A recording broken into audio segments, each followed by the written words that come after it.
Three major issues Saudi Arabia will face after unification. Saudi Arabia is one of the most important countries in the Middle East. It has a population of more than 32 million people and it is one of the wealthiest countries in the world. The country is currently made up of two separate regions. The Eastern region, known as Al-Azza, and Western region, known as Al-Jaf. The unification process will be a significant challenge for Saudi Arabia, but it has three major advantages. 1. It will increase the kingdom's GDP by $6 trillion. 2. It will eliminate sectarianism. 3. It will make Saudi Arabia less dependent on oil. Saudi Arabia was formerly known as Saudi Arabia of Hejaz and Najd. But it has been called the Kingdom of Saudi Arabia since 1932. The Hejaz and Najd regions became separate from the modern state of Saudi Arabia in September 1913. By an agreement between King Abdulaziz Al Saud and the Turki dynasty. Saudi is the official and most widely spoken language, but Arabic is also widely spoken. The majority of Saudi citizens are ethnically Arab and predominantly Sunni Muslims. Saudi Arabia's government is an absolute monarchy. Under a system known as the Kingdom of Saudi Arabia or the House of Saud, Saudi Arabia has been an absolute monarchy since its founding in 1932 by Abdulaziz Al Saud, who founded the Kingdom of Saudi Arabia. The royal family is from the Quraysh tribe, a branch of the larger Umayyad tribe. Saudi Arabia is an Islamic state with Islam being the official religion and law in Saudi Arabia. Islam is a major influence on most aspects of Saudi culture and daily life.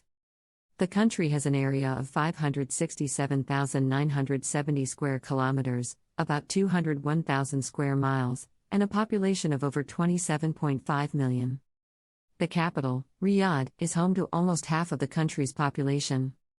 Saudi Arabia consists of a number of geographically and culturally distinct regions. Mecca and Medina are the holiest sites in Islam, where Muhammad founded Islam in the 7th century AD. They have been designated World Heritage Sites by UNESCO. The effects of Saudi Arabia's unification on the geopolitical landscape and future of the region. Saudi Arabia's unification is the first step in a series of reforms that will transform the country. The unification will have both positive and negative effects on Saudi Arabia, the region, and the international community. The unification will have a positive effect on Saudi Arabia's economy as it will be able to create more jobs, reduce unemployment, and increase production. It will have a positive effect on Saudi Arabia's society as it gives women more rights, more investment in education, healthcare, and gives people better access to services. Allows for more investment in education and healthcare and gives people better access to services. The unification is not without its drawbacks, though. It could lead to an increase in sectarian tensions due to an increasing sense of nationalism among Saudis who identify with their new state rather than their old one, or due to new government policies that may discriminate against those who identify with the old Saudi kingdom. Israel is a Middle Eastern country that experiences a lot of religious tension. There are many Jews, Muslims, and Christians in Israel. And the nation is not divided by religion but rather ethnicity. Since its founding in 1948, Israel has been experiencing religious tension from both Muslims and Jews. For example, during the 6 Days War in 1967, Muslims opposed Israel and its desire to create an Islamic state in Palestine, which resulted in a major religious conflict. Similarly, the majority of Palestinians living in Israel would like the country to be an Islamic state. Israelis' political, economic, and military control over the Palestinian territories is also a reason for Palestinian anger and resentment towards Israel. Israel has also experienced ethnic tension from Jews who are not religious but support Zionism. This tension has resulted in tension between Orthodox Jews and seculars in Israel, as well as tensions between Ashkenazi Jews and Sephardic Jews. In addition to that, Israeli society is divided between Jews who immigrated to Israel from the Soviet Union and other non-European backgrounds, and those who were born in Israel. The Palestinian territories have been under the control of the Israeli military since 1967. In 2004, approximately 80% of Palestinian arable land was not under cultivation. Furthermore, a third of all water sources are located outside of the Palestinian borders. These factors have contributed to Israel's control of water, agricultural, and natural resources.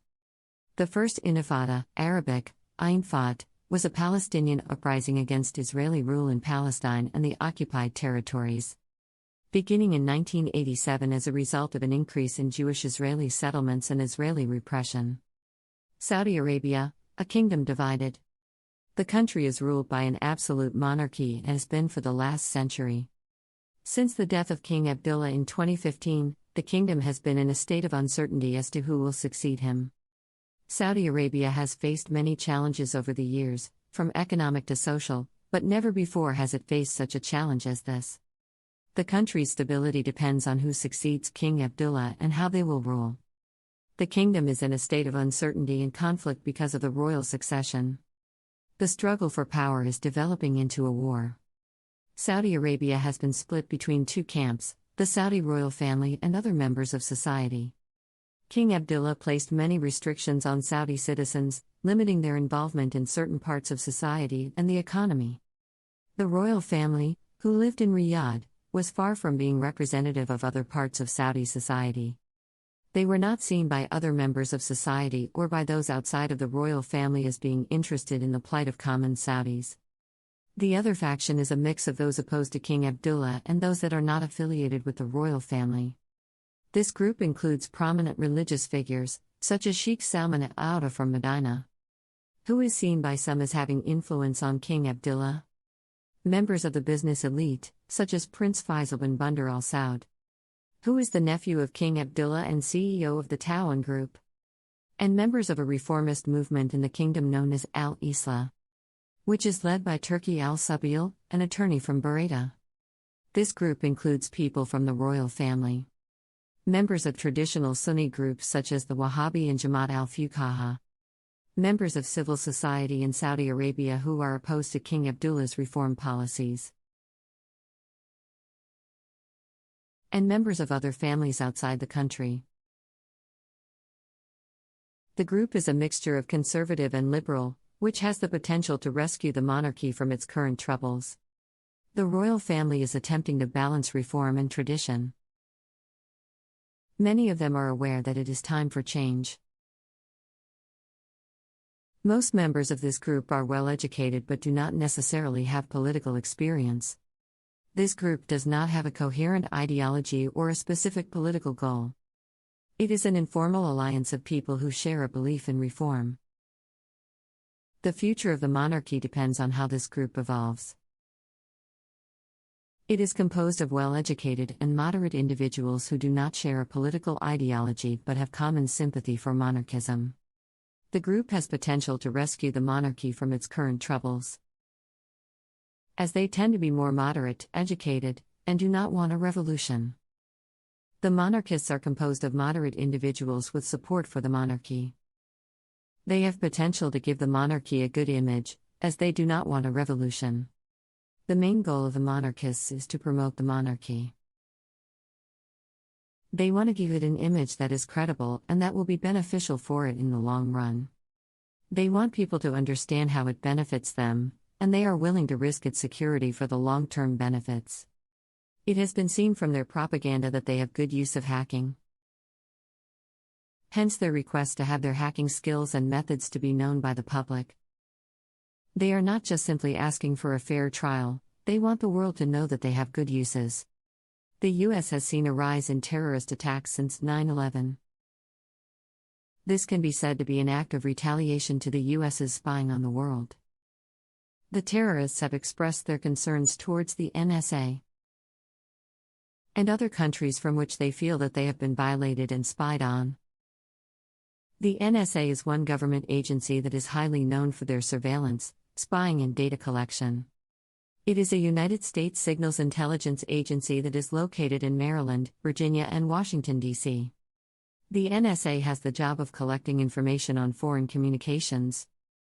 Stay tuned. Part 2 of The Secrets of the Unification of Saudi Arabia in 1902. Don't forget to subscribe as well.